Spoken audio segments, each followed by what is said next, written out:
Ça va nous faire du bien. Je parle de l'œuvre de la délivrance, avant la délivrance, pendant la délivrance et après la délivrance. Avant la délivrance, pendant la délivrance et après la délivrance. Les attitudes que nous devons avoir quand l'œuvre de la délivrance est en train de prendre place dans nos vies, avant, pendant et après. Marc 5, du 1er verset au 20e verset, l'évangile selon Marc, chapitre 5, du 1er au 20e verset.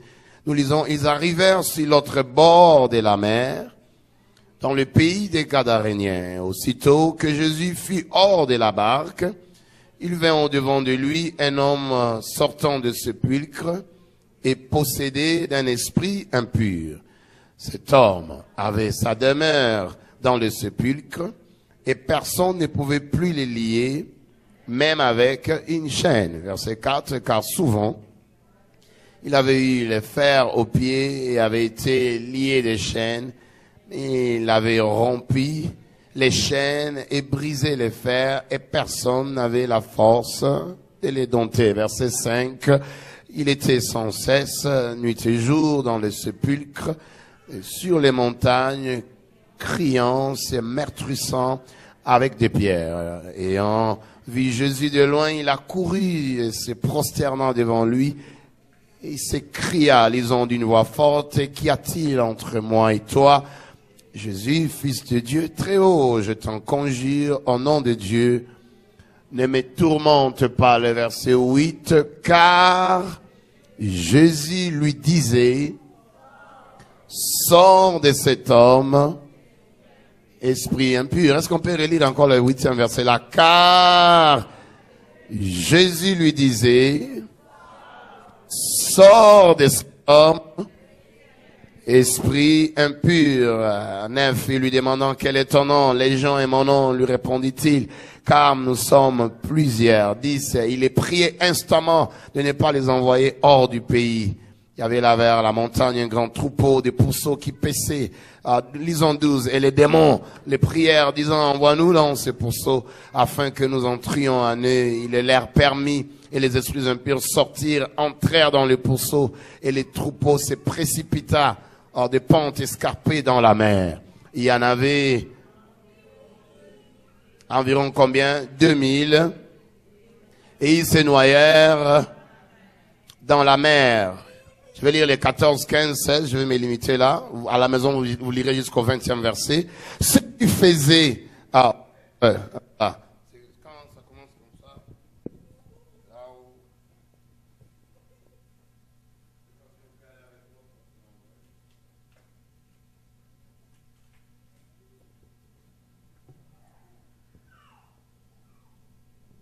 On va lire le 14e verset. Ceux qui les faisaient paître s'enfuirent et répandirent la nouvelle dans la ville et dans les campagnes. Les gens allèrent voir ce qui était arrivé. Verset 15. Lisons le verset 15 à haute voix, 15 et 16.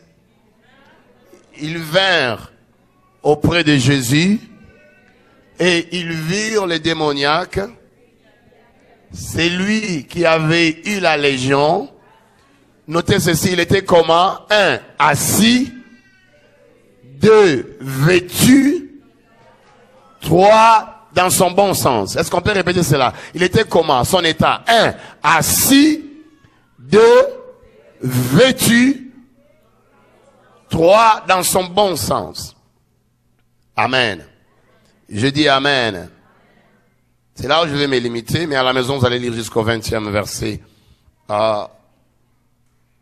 Avant la délivrance, pendant la délivrance et après la délivrance. Les attitudes que nous devons avoir avant l'œuvre de la délivrance, pendant que cette œuvre est en train de prendre place et aussi après l'œuvre de la délivrance. Je peux parler en termes de délivrance, tout comme je vais parler juste en termes de l'œuvre de Dieu. Les attitudes que nous devons avoir. Nous sommes en train de recevoir un enseignement avec le pasteur Fidèle qui est en train de brosser et d'entrer dans les profondeurs concernant les attitudes.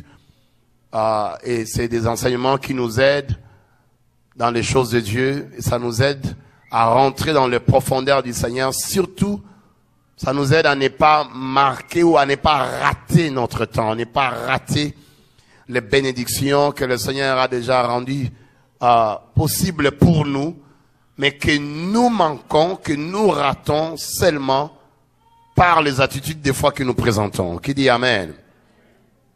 Alors Marc, quand nous lisons l'évangile selon Marc, il présente Jésus comme étant le serviteur du Seigneur et comme étant quelqu'un qui est habitué à la souffrance. Nous pouvons le voir dans l'évangile selon Marc au chapitre 10, le 45e verset. Et l'évangile, ou alors Marc, il porte davantage son attention sur ses œuvres, les œuvres de Jésus, que sur son enseignement, mettant particulièrement l'accent sur les services et les sacrifices. Donc Marc est en train, pas comparablement, à comparer avec d'autres évangélistes comme Matthieu, Luc et Jean. Marc, quand tu lis l'évangile selon Marc, tu vas voir que Marc, il met beaucoup plus l'accent sur les services, sur l'œuvre de Dieu, sur les services et les sacrifices qui sont attachés, n'est-ce pas, à l'œuvre de Dieu. Marc ne parle pas vraiment de la naissance de Jésus, et encore moins de son ascension, mais il commence avec son ministère public inauguré par le baptême de Jean, les baptiseurs. Jean, n'est-ce pas, les baptiseurs. Marc démontre l'humanité de Christ plus clairement qu'aucun évangéliste. Il met souvent aussi l'humanité. Il nous montre Jésus 100% Dieu, mais aussi 100% homme. Quand on parle du figuier, c'est toujours dans l'évangile là, ayant vu le figuier, il a eu faim. Il s'en était approché, espérant manger quelque chose de ce figuier, parce qu'il avait faim. Cela prouvait également l'humanité de Jésus. Alors, le verset 35, même le verset du chapitre 4, le Seigneur dit aux disciples de passer à l'autre bord de la mer. Le 35e verset de Marc, chapitre 4, il dit aux disciples, allons de l'autre côté de la mer, traversons de l'autre bord de la mer. Mais quand nous lisons le verset 37, nous allons voir qu'il s'éleva, il va s'élever, n'est-ce pas, un grand tourbillon. Alors qu'ils traversaient, alors qu'ils étaient en train de traverser pour aller de l'autre bord de la mer, Jésus avait l'œuvre qui devait prendre place dans la vie de cet homme qui était possédé. On appelle le possédé de Gadara. Le Seigneur traversait de l'autre bord afin de rencontrer ces messieurs et pour que l'œuvre de Dieu prenne place dans sa vie. Mais alors que le Seigneur traversait, si vous lisez le verset 37e, alors que le Seigneur traversait avec les disciples dans la barque, la Bible dit, il s'éleva un grand tourbillon. D'autres versions disent que c'était une grande tempête. D'autres même parlent d'un ouragan. Il s'éleva une grande tempête. Il s'éleva un grand tourbillon quand le Seigneur avec ses disciples traversait de l'autre côté de la mer pour rencontrer cet homme dont nous venons de lire, dont la Bible est en train de nous décrire, de nous parler avec beaucoup de détails. Il s'est levé un grand tourbillon. Un grand tourbillon. Mais le Seigneur avait dit, traversons de l'autre côté de la mer, dans le pays des Gadaréniens. Traversons. Il y a la mer qui nous sépare, mais traversons cette mer-là. Parce qu'il y a un homme qui doit rencontrer les choses de Dieu. Il y a un homme qui doit rencontrer les œuvres de Dieu. Traversons de l'autre côté de la mer. Traversons. Alors qu'ils étaient en train de traverser, il va s'élever un grand tourbillon. Un grand tourbillon. Qu'est-ce que je veux dire? Je veux dire souvent, avant qu'un grand travail, ou même quand le Seigneur veut accomplir quelque chose de grand dans nos vies, à tout tout moment que le Seigneur veut accomplir quelque chose de grand, quelque chose de grandiose, quelque chose de surnaturel, quelque chose qui va marquer ta vie. À tout moment, quand le Seigneur veut accomplir quelque chose de grand dans ta vie, tu vas remarquer que souvent, une grande tempête va s'élever. Souvent, un grand ouragan va s'élever. Souvent, une grande tempête va s'élever. Une tempête de problèmes s'élèvera. Une tempête de maladies. Une tempête de situations que tu ne parviendras pas à expliquer aux gens. Souvent, quand Dieu veut faire quelque chose de grand dans nos vies, le diable voit cela. L'ennemi voit cela. Et souvent, cela est précédé d'une grande tempête. Le Seigneur avait une grande mission d'aller libérer cet homme qui était possédé d'une grande légion de démons, d'une grande légion de démons, de forces, de puissances de ténèbres qui était en train de contrôler cet homme. Mais chemin faisant, alors qu'il traversait, une grande tempête va s'élever. Fais attention souvent.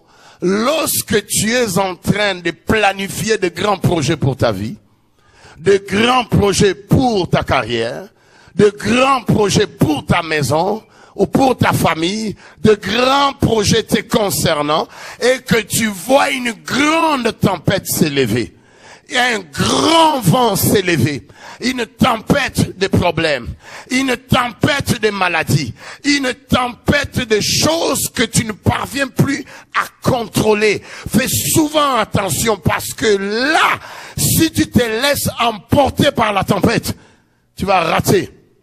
Tu vas rater le moment même de la visitation de Dieu pour toi. Qui dit Amen? Un ouragan va s'élever, un grand soulèvement pour te faire rater l'accomplissement du plan de Dieu dans ta vie. Une grande agitation. Souvent, tu vas voir souvent, même quand une femme est visitée, peut-être elle n'était pas visitée, elle avait des difficultés pour tomber enceinte, mais tu vas voir, quand finalement Dieu la visite, elle est bénie, alors que personne ne sait encore qu'elle est déjà bénie. Mais si c'est une femme spirituelle, elle peut se rendre compte de ce qui se passe pendant ce temps-là. Tu vas finalement vite comprendre que tu es en train de recevoir des coups de fil, même de gens qui ne t'appelaient plus il y a de cela longtemps.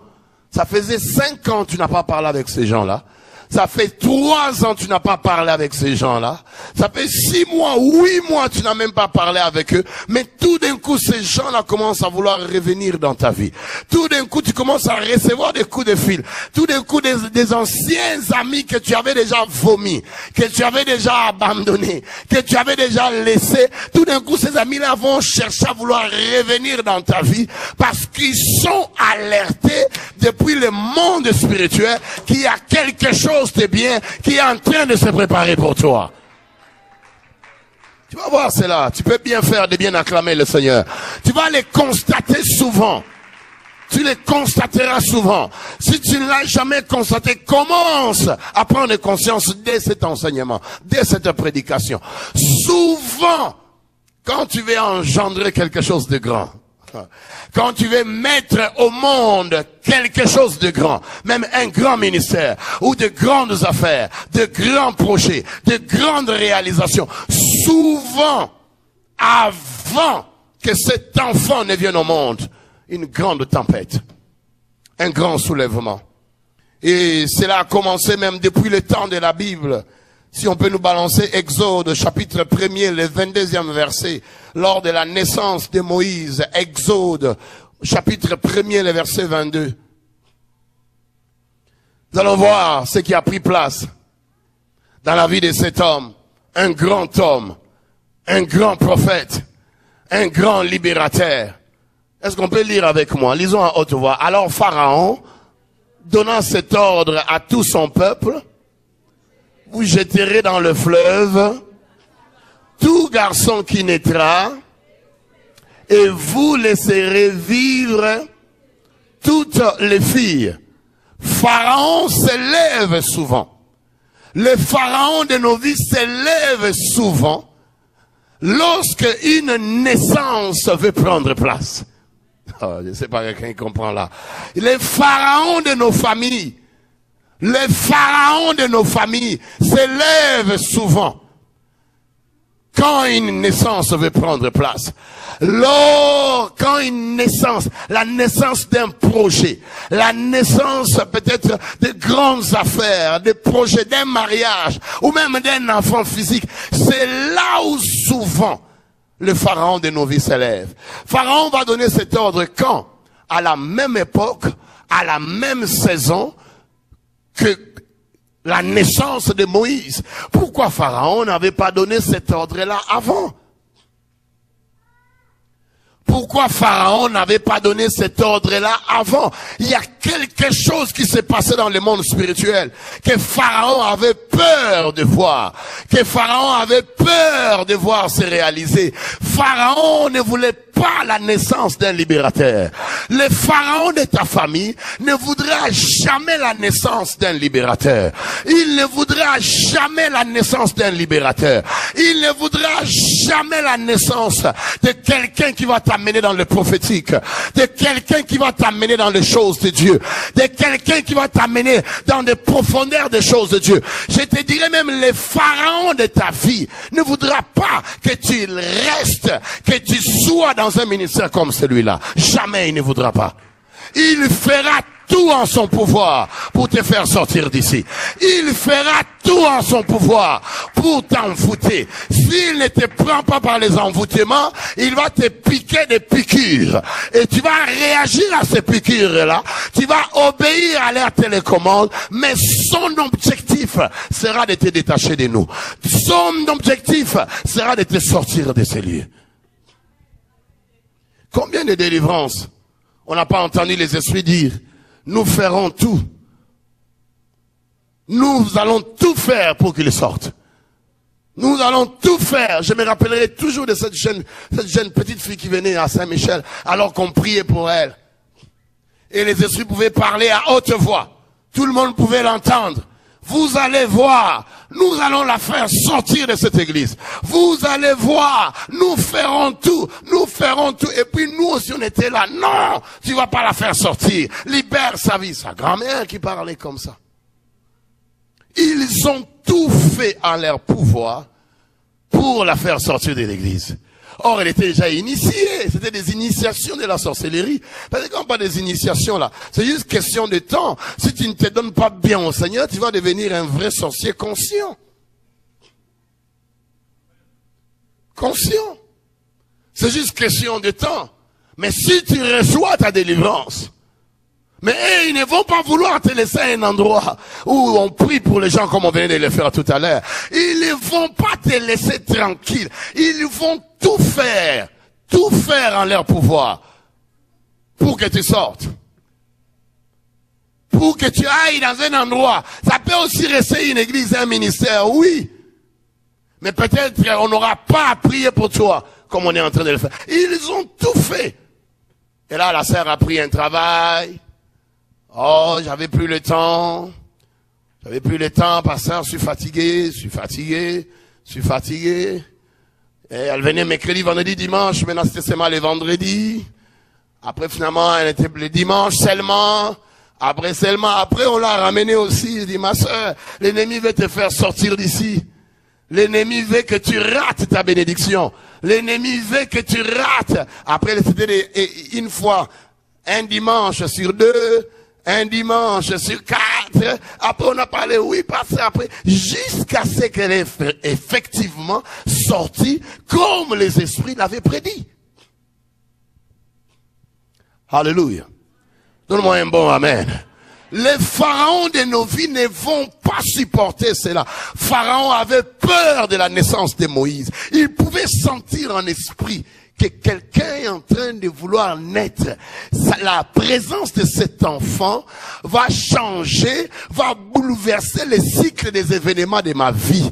La présence de cet enfant va nous mettre mal à l'aise. La présence de cet enfant, il va libérer mon père. Il pouvait sentir cela en esprit. Pharaon ordonna. Il a donné l'ordre. Désormais, toutes les femmes juives qui vont mettre au monde, si l'enfant est un garçon, vous les tuez. Si c'est une fille, vous la laissez. Mais les garçons, tuez-les. Alléluia. Je dis alléluia. Une grande tempête s'élève souvent avant une grande délivrance. L'ennemi s'élève souvent. Les diables s'élèvent souvent. Il fait souvent accompagner les gens d'une tempête. Tu vas voir souvent même les hommes de Dieu, avant même qu'ils ne fassent un travail, avant même qu'ils ne commencent un ministère, l'ennemi les précède déjà avec un vent bizarre. Un vent bizarre, où on commence à dire des choses sur lui. On commence à dire des choses sur lui, des choses qui ne sont même pas vraies, mais tout le monde croit à cela, parce que l'ennemi veut déjà déconnecter le peuple qu'il va rencontrer, qu'il va prêcher. Il veut déjà salir et brouiller l'image de l'homme de Dieu, pour qu'il n'ait pas de crédit. En prenant le micro, tout le monde dit, ah, c'est un aventurier, c'est un aventurier, c'est un aventurier. Vous avez des preuves? Non, aucune preuve. Mais l'image déjà salie. Combien de fois l'ennemi n'aime pas? Combien de fois l'ennemi s'élève à ce niveau-là? Peindre l'image des hommes de Dieu. Peindre l'image des hommes de Dieu. Une fois, je suis arrivé dans une ville, il y avait seulement des choses qu'on parlait d'un homme de Dieu comme ça. Je l'ai rencontré, il pleurait. Il me dit, prophète, des choses qu'on raconte sur moi, tu ne vas pas y croire. Des choses terribles. Moi-même, j'ai rencontré ces gens-là dans une ville dont j'étais les noms. On a commencé à dire des choses sur lui, des choses.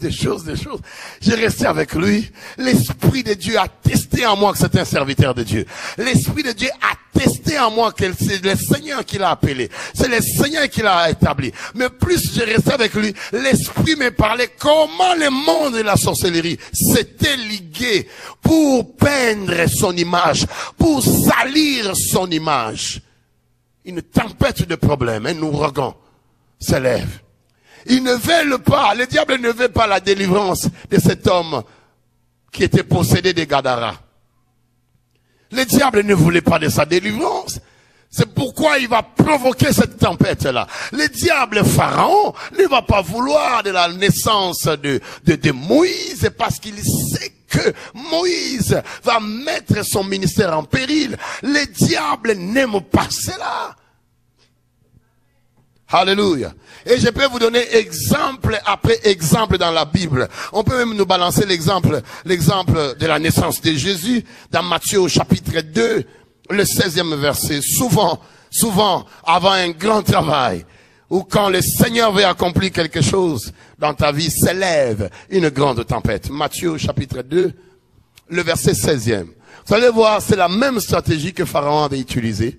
La même stratégie également, Hérode, dans la Bible, va utiliser contre Jésus. Matthieu, n'est-ce pas? Est-ce qu'on peut lire ensemble, s'il vous plaît? Lisons. Go. Alors, Hérode, voyant qu'il avait été joué par les mages, s'est mis dans une grande colère. Il envoya tuer tous les enfants de 2 ans et au-dessous qui étaient à Bethléem et dans tout son territoire, selon la date dont il s'était soigneusement acquis auprès des mages. Est-ce que vous avez lu cela? Il a ordonné que tous les bébés de 2 ans et en dessous soient tués. Pourquoi? Parce que les mages, Hérode sentait qu'il y a la naissance d'un roi. Il a senti que ce royaume-là qui est en train de venir va le mettre mal à l'aise. Il a senti cela, il n'était pas à l'aise avec cela. Il va dire aux mages, allez-y adorer ce petit qui vient de naître, mais venez me dire aussi pour que j'aille aussi l'adorer. Mais en fait, il voulait les tuer. Parce que c'est à cette époque-là que Jésus était né. C'est à cette époque-là que Jésus était né. Je vais répéter cela. Je vais répéter cela pour toi. Avant un grand travail, souvent, une grande tempête s'élève. Avant une grande réalisation de ta part, une grande tempête va s'élever. La tempête, elle peut juste changer de forme. Elle peut s'élever entre toi et ton mari.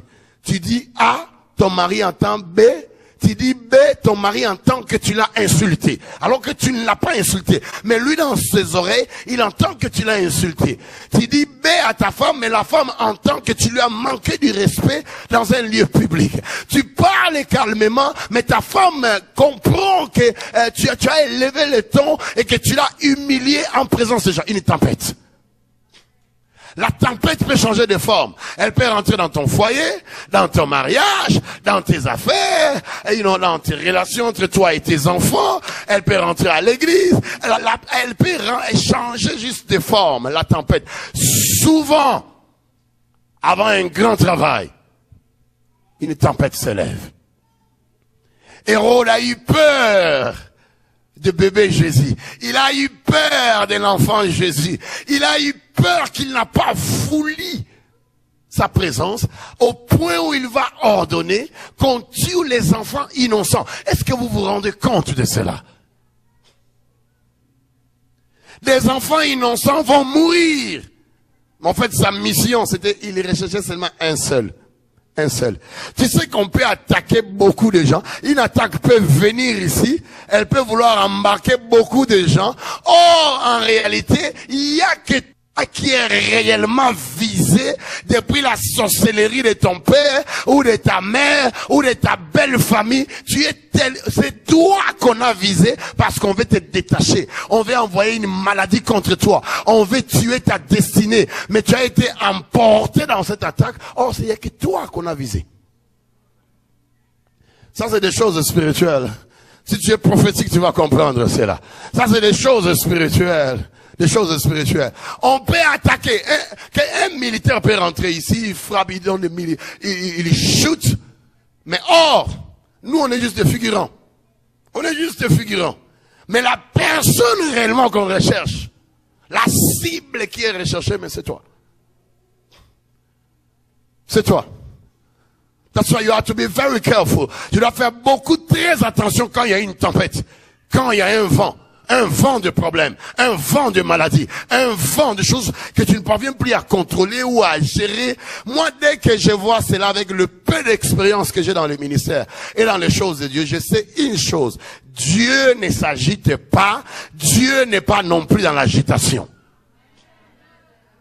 Tu ne peux pas m'amener un problème qui m'agite, ou bien je ne peux pas me retrouver dans une situation où je m'agite. Ah, ma femme, ah, mes enfants, ah, qu'est-ce que je vais faire? Appelons celui-là, allons-y là-bas. Il y a un autre prophète qui est sorti. Non, allons suivre l'autre là. Qu'est-ce qu'il a dit pour ma fille? L'autre là, qu'est-ce qu'il a dit pour mon fils? Ah, mon avenir, mes études. Dieu n'est pas dans l'agitation. Dieu ne s'agite pas comme s'il ne contrôlait pas les choses. C'est lui qui contrôle. Il est le maître des temps et des circonstances. Oh my God. My God.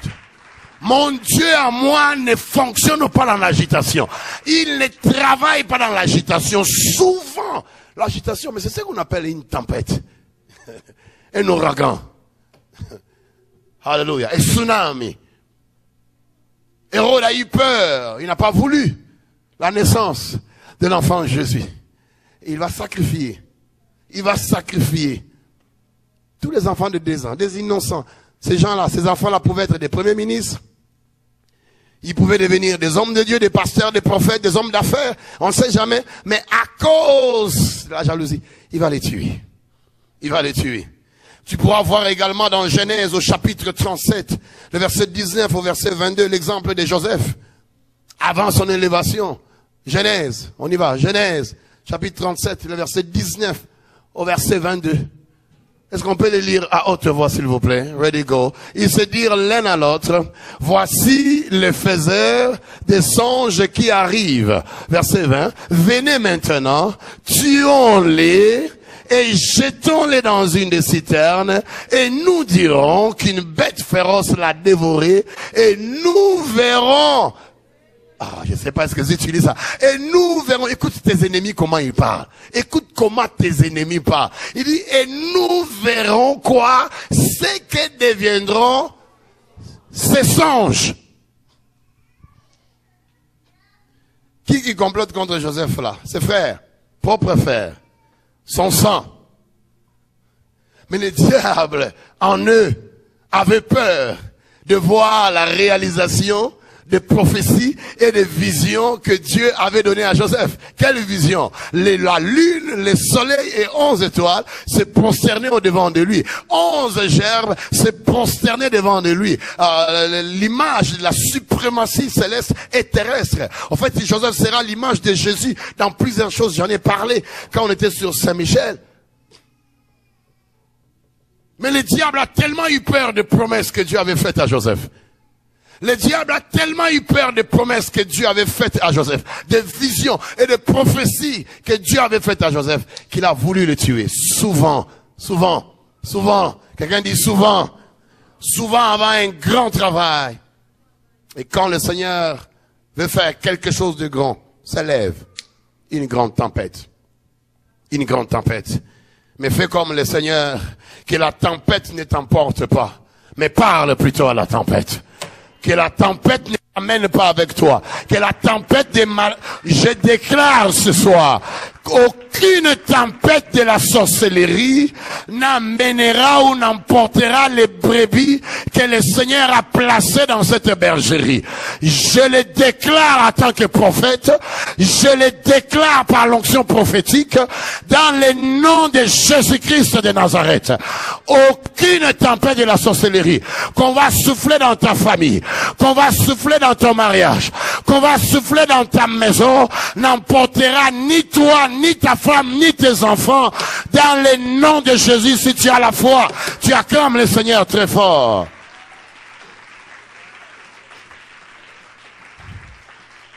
Ne sois pas de ceux-là que la tempête emporte. Parce que la tempête amène la mort. Imagine tsunami. Quand tsunami est venu, tsunami a tué. Tsunami a ravagé. La tempête, elle a comme objectif de tuer, de ravager, de détruire. C'est ça. Tempête de problèmes, tempête de maladies, tempête. Quand elle est là, elle vient avec un objectif clair. Tuer. Tuer. Tuer ton mariage. Oui, c'est ça. Tuer ton mariage entre toi et ton mari. Tuer ta relation avec tes amis. Tuer tout. Mais je dirais aussi ceci, alors que j'entrerai dans la profondeur de cet enseignement le vendredi prochain.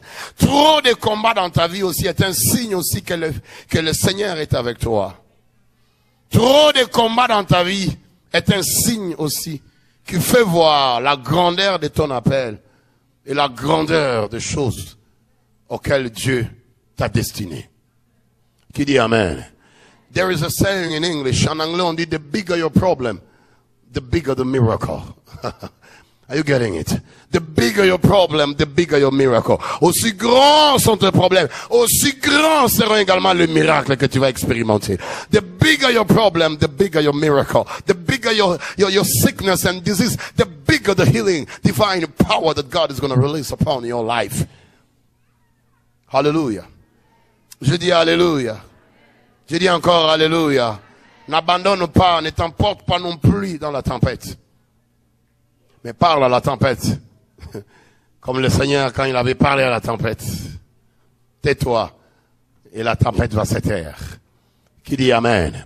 Alors quand nous avançons au verset 3e, dès qu'ils vont traverser, aussitôt que le Seigneur, le verset 2e, aussitôt que le Seigneur sortit de la barque, vint au devant de lui un homme possédé. La Bible est en train de donner des détails. À tout moment quand tu lis la Bible, que tu vois, on donne trop de détails. L'Esprit de Dieu donne beaucoup de détails. Ce n'est pas une erreur, ce n'est pas en vain. C'est-à-dire qu'il y a un message, il y a un objectif. God wants you to relate to that problem. Le Seigneur veut que tu puisses t'identifier à ces messieurs-là, à cet homme-là. Parce que souvent, peut-être que les problèmes qu'il traverse, c'est le problème que je traverse aussi. La maladie qu'il endure, les problèmes qu'il a, c'est les problèmes que nous avons aussi. Donc, quand il y a trop de détails, c'est-à-dire le Seigneur veut que tu puisses t'identifier à cette personne-là. Ce que le Seigneur a fait pour elle dans la Bible, c'est ce qu'il fera également pour toi. Aussitôt que le Seigneur sortit de la barque, vint au devant de lui un possédé, un homme possédé. Il était habité par les esprits impurs. Matthieu, chapitre 8, verset 28, Matthieu dit qu'ils étaient à deux, mais Marc va beaucoup plus s'intéresser à celui qui l'avait plus impressionné. Les démons ont fait que cet homme devienne un fou, qu'il perde la raison, qu'il perde l'essence, qu'il soit un aliéné. Il avait sa demeure dans le sépulcre. La normale était normale pour lui. Ça, c'était avant la délivrance. Avant la délivrance, la normale sera normale pour toi. Les choses que nous condamnons par l'Esprit de Dieu, toi, tu ne les condamneras pas. Tu les trouveras normales. Tu trouveras cela normal que dans ta famille, que tout le monde soit diabétique. Tu parleras les langages humains. Tu diras que nous l'avons eu de notre père. Mon frère aîné est diabétique. Ma sœur également diabétique. L'autre aussi diabétique. C'est tout à fait normal que moi je sois aussi diabétique. Là, c'est avant la délivrance. Avant l'œuvre de la délivrance, la normale sera normale pour toi. Tu trouveras cela normal, qu'il y ait des morts précoces, que les gens meurent prématurément dans la famille. La normale sera normale. Alors que cela n'est pas normal. Avant la délivrance, notre langage est celui du monde. Notre langage est similaire à celui du diable. Mais cependant, après la délivrance, nous avons un autre langage. Le Seigneur va mettre un cantique nouveau dans ta bouche. Le Seigneur va mettre un chant nouveau dans ta bouche en disant celui que le Fils a franchi, il est réellement libre. Oh, tu parleras comme le Seigneur quand il a dit l'Esprit du Seigneur est sur moi. Parce qu'il m'a oint pour annoncer une bonne nouvelle aux pauvres.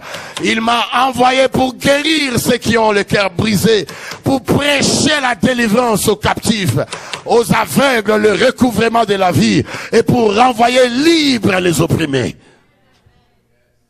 Alléluia. Je dis alléluia. Cet homme était habité d'une légion. Je vais finir par là. Une légion, c'était pas un esprit. C'était pas 2 ou 3, mais c'était toute une légion. Quand on parle d'une légion dans la Bible, c'est une armée de près de 6000 personnes. Quand on parle d'une légion. Une légion, c'est une armée qui commence de 6000 et qui monte. 6000 personnes. Cet homme était habité par plus de 6000 démons. Des fois, tu peux avoir tous les villages qui habitent en toi. Mais toi, tu ne le sais pas. Ta vie ne peut pas aller de l'avant aussi longtemps que les esprits impurs habitent en toi. C'est des choses à ne pas prétendre. Ne prétends pas. Ne fais pas non plus abstraction de cela. Comme ceux qui disent le diable n'existe pas. Oh, moi je ne crois pas à la sorcellerie, elle n'existe pas. Je ne crois pas à ces histoires-là, ça n'existe pas. Non, le diable existe, mais Dieu existe aussi. Alléluia. Sois courageux et affronte le problème. Affronte cette réalité-là. Ta vie ne peut pas aller de l'avant aussi longtemps que tu seras habité par cette légion. Par toute une légion. Par tout un village. Tout un village. Et le diable aime que nous puissions croire qu'il n'existe pas. Il aime ça.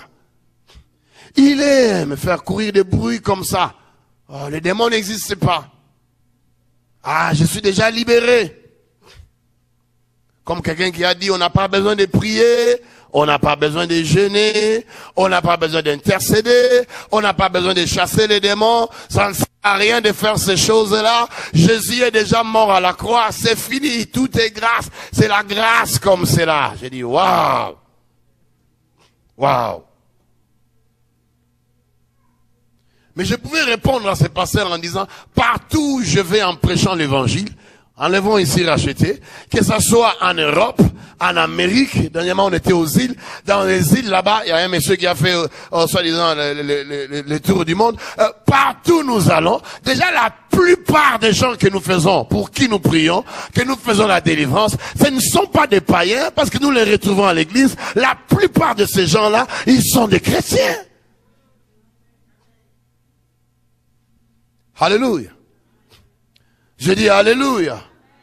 Ça c'est le vent que le diable aime, faire souffler.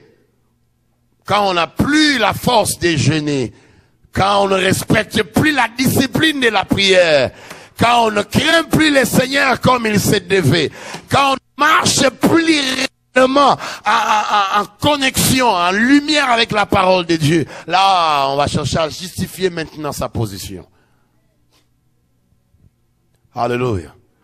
Mais c'était toujours à Lazare qui était revenu en vie que le Seigneur a dit déliez-les et laissez-les aller. Il y a des cas qui nécessitent la délivrance. Ne joue pas avec cela. Le Seigneur a dit voici les miracles qui accompagneront ceux qui auront cru. En mon nom, ils chasseront les démons. Nous chasserons les démons jusqu'à ce que le Seigneur ne revienne. C'est l'autorité et le pouvoir que le Seigneur nous a donné. Et nous devons utiliser ce pouvoir-là. Et ne pas rester là naïve en disant que le démon n'existe pas. Ces affaires-là, vous en faites un peu trop. C'est tout ça. Combien de maladies? Si tu marches dans les ministères comme nous, tu verras que la plupart des maladies sont toujours liées aux démons. La plupart des maladies. Et tu vas voir même dans les actes des apôtres, comme dans les évangiles, partout le Seigneur chassait les démons, il guérissait en même temps. Il chasse les démons, la guérison prend place. Il chasse les démons, la guérison prend place. Il chasse les démons, la guérison prend place. Il guérit, les démons libèrent. Il guérit, les démons libèrent. Il chasse, la guérison marche avec la délivrance. Alléluia. J'ai dit alléluia. Tu peux te promener avec tout un village en toi. Tout un village. Combien de fois n'avons-nous pas entendu cela? Tout un village. Et tu vas voir que souvent la sorcellerie, les démons, ils travaillent toujours en complicité. Toujours. Toujours. La présence d'un démon, cela veut dire qu'il n'est pas juste un seul. Il n'est pas juste un seul. Toujours des connivences. Si tu es marié, ils vont rentrer avec la belle famille. Il y aura des gens là-bas. Si tu es trop, la vie de prière n'est pas, même les voisins vont commencer à parler en toi. Les voisins avec qui vous avez grandi en Afrique, avec qui vous avez grandi en Haïti, ils vont commencer à parler. S'ils sont dans la sorcellerie, c'est toujours des connivences. Toujours. C'est vrai, Evelyne. Toujours. Je faisais la délivrance de quelqu'un au téléphone, même ses voisins, les gens ont parlé, finalement c'était même les voisins, et j'ai demandé vous êtes où, il m'a donné l'adresse où ils sont, pourquoi vous êtes rentré là-bas, oh, elle parle beaucoup, vous êtes rentré comment, oh, elle parlait tellement beaucoup qu'on est rentré finalement en elle aussi. Ah, elle s'est fait voir, j'ai dit, oh, mais elle n'est pas à Kinshasa. Oui, mais on est rentré pareil. Nous sommes, ils décrivent comment ils sont rentrés en elle par des fils qu'ils avaient connectés. J'ai dit, waouh, vous vraiment, fils là, vous l'avez connecté où, quand et comment?